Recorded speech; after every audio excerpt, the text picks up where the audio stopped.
time you walk into the room, got me feeling crazy, shot my heart boom boom.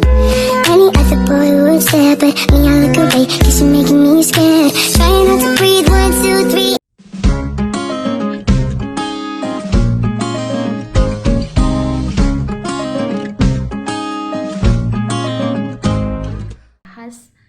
Beberapa soal biokimia. Yang pertama, apa yang dimaksud dengan mutasi gen? Jadi teman-teman, mutasi gen merupakan perubahan dalam urutan DNA dalam suatu gen. Perubahan ini dapat terjadi secara alami atau juga disebabkan karena adanya faktor lingkungan seperti radiasi atau juga bahan kimia. Mutasi gen dapat menyebabkan perubahan dalam informasi genetik yang dapat mempengaruhi struktur dan fungsi protein dan dalam beberapa kasus dapat menyebabkan penyakit. Yang kedua, bagaimana mutasi dapat mengubah struktur dan fungsi protein? Mutasi dapat mengubah struktur dan fungsi protein melalui perubahan urutan asam amino yang merupakan unit pembentuk protein. Jadi perubahan ini dapat terjadi melalui yang pertama itu mutasi titik, di mana perubahan pada satu basa nukleotida dalam urutan DNA dapat menyebabkan perubahan pada asam amino yang dikode oleh kodon tersebut. Sebagai contoh, mutasi pada gen hemoglobin dapat menyebabkan perubahan dalam urutan asam amino yang mana mempengaruhi kemampuan hemoglobin untuk mengangkut oksigen seperti pada kasus anemia sel sabit. Yang kedua, mutasi salah arti. Jadi, perubahan pada basa nukleotida yang menyebabkan substitusi asam amino pada posisi tertentu dalam protein. Perubahan asam amino ini dapat mengubah sifat kimia dan juga interaksi asam amino lain yang dapat mempengaruhi pelipatan protein dan fungsi biologisnya. Yang ketiga, mutasi tidak bermakna. Jadi mutasi tidak bermakna ini merupakan perubahan pada basa nukleotida yang menyebabkan pembentukan kodon stop atau kodon yang menandakan akhir dari translasinya secara prematur.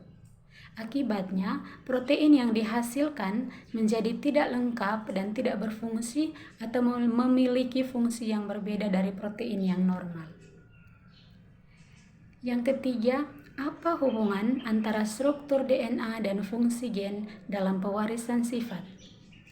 Jadi teman-teman, struktur DNA dan fungsi gen sangat erat hubungannya dalam pewarisan sifat, di mana DNA sebagai materi genetik menyimpan informasi genetik yang menentukan sifat-sifat individu, sedangkan gen merupakan segmen DNA yang berisi kode untuk sintesis protein tertentu yang akhirnya mempengaruhi ekspresi sifat. Jadi, DNA adalah peta yang menyimpan informasi, sedangkan gen adalah instruksi yang mengontrol bagaimana informasi itu diekspresikan sebagai karakteristik fungsi tubuh. Hubungan DNA dan gen dalam pewarisan. Yang pertama, DNA mengandung informasi yang diturunkan dari orang tua kepada keturunan melalui sel-sel reproduksi. Yang kedua, gen yang terdapat dalam DNA mengatur sintesis protein yang merupakan unit dasar untuk membantu dan menjalankan fungsi tubuh. Yang ketiga, protein-protein ini menentukan bagaimana sifat-sifat seperti warna mata dan juga tinggi badan. Yang berikutnya, perubahan pada urutan DNA atau mutasi ini dapat mengubah fungsi gen dan menyebabkan perubahan pada sifat yang diturunkan. Pertanyaan berikutnya, bagaimana proses replikasi DNA menjamin informasi genetik? Jadi, replikasi DNA bersifat semi-konservatif. Artinya, setiap untai DNA baru terdiri dari satu untai DNA asli dan satu untai baru yang disintesis. Selain itu, DNA polimerase memiliki aktivitas proofreading yang dapat memperbaiki kesalahan selama replikasi. Yang berikut, aktivitas proofreading DNA polimerase. DNA polimerase ini enzim yang terlibat dalam replikasi memiliki aktivitas proofreading yang dapat mendeteksi dan memperbaiki kesalahan, memasukkan bahasa yang salah. Mekanisme ini meningkatkan akurasi replikasi secara signifikan. Baik, kita masuk pada soal berikutnya. Apa yang terjadi jika terjadi mutasi pada urutan basa nitrogen suatu gen? Seperti yang sudah dijelaskan pada pertanyaan pemicu diskusi, mutasi pada urutan basa nitrogen gen dapat berupa penggantian, penambahan, atau pengurangan basa. Nah, perubahan ini dapat menyebabkan beberapa kemungkinan, yaitu yang pertama mutasi bisu. Nah, perubahan basa tidak mengubah urutan asam amino protein karena adanya degenerasi kodon. Maksudnya adalah beberapa kodon yang berbeda mengkode asam amino yang sama. Lalu yang kedua, ada mutasi missense. Perubahan basa menyebabkan penggantian satu asam amino dengan asam amino lain dalam protein. Nah, dampaknya bisa bervariasi, mulai dari tidak signifikan hingga mengubah fungsi protein secara drastis. Lalu ada mutasi nonsense. Nah, mutasi ini adalah perubahan basa menghasilkan kodon stop prematur yang menyebabkan sintesis protein terhenti lebih awal dan menghasilkan protein yang lebih pendek dan seringkali non-fungsional. Ada juga mutasi pergeseran kerangka. Nah, mutasi ini adalah penambahan atau pengurangan jumlah basa yang bukan kelipatan 3, akan menggeser kerangka pembacaan kodon pada messenger RNA. Nah, hal ini menyebabkan perubahan total pada urutan asam amino setelah titik mutasi dan biasanya menghasilkan protein yang non-fungsional. Lalu kita masuk pada soal yang berikut, bagaimana proses transkripsi dan translasi bekerja sama dalam sintesis protein. Nah, translasi itu sendiri adalah proses penyalinan informasi genetik dari DNA menjadi molekul RNA, khususnya pada messenger RNA. Nah, proses ini terjadi di dalam nukleus sel eukariotik. Enzim RNA polimerase membaca urutan basa DNA dan mensintesis molekul mRNA yang komplementer. Kalau translasi adalah proses penerjemah urutan basa mRNA menjadi urutan asam amino dalam protein. Nah, proses ini terjadi di ribosom yang terletak di sitoplasma. Nah, molekul transfer RNA membawa asam amino spesifik ke ribosom sesuai dengan kodon pada messenger RNA.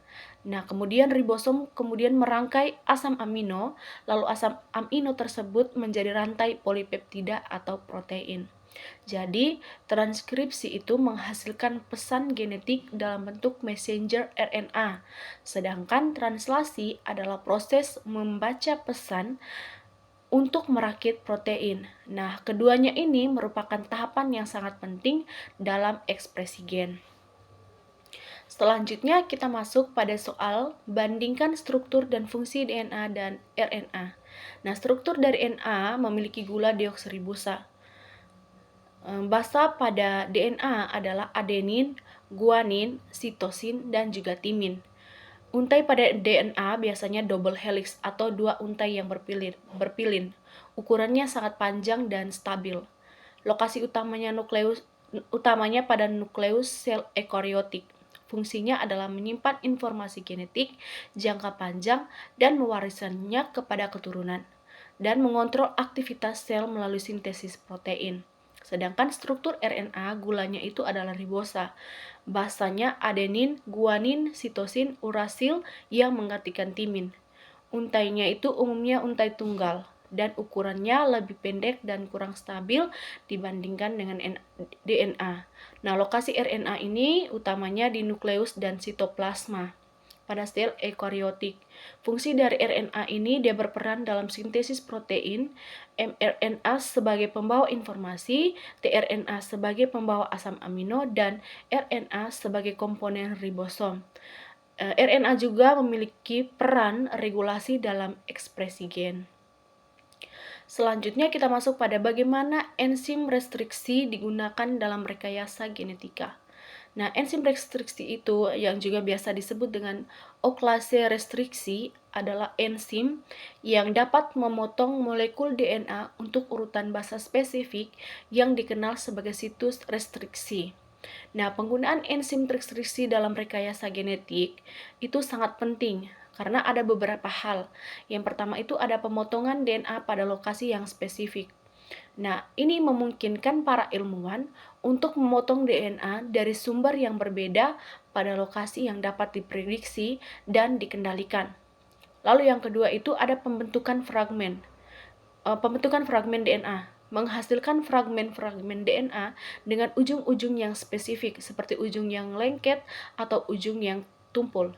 Kalau ujung yang lengket sangat berguna untuk menggabungkan fragmen DNA yang berbeda karena adanya basa-basa komplementer yang dapat berpasangan.